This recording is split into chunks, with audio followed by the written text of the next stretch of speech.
Welcome. In this video, we'll guide you through the updated steps to remove a community admin in WhatsApp. Whether you're reorganizing your community or need to make administrative changes, this process is quick and simple. Let's dive right in. First, open your WhatsApp app on your mobile device.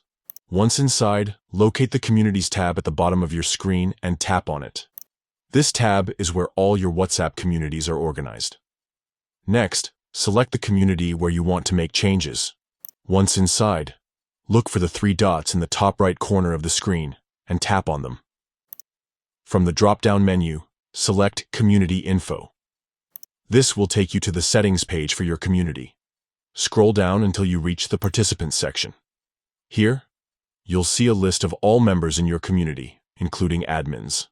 Identify the admin you wish to remove. Now, long press on the name of the admin you want to dismiss. A menu will appear with several options. Select Dismiss as admin from this list. WhatsApp will prompt you to confirm your action. Simply tap OK. And that's it. The person will no longer have admin privileges, but will remain a regular member of your community. This method ensures smooth management of your WhatsApp community while maintaining control over administrative roles. If you found this guide helpful, be sure to share it with others managing communities on WhatsApp.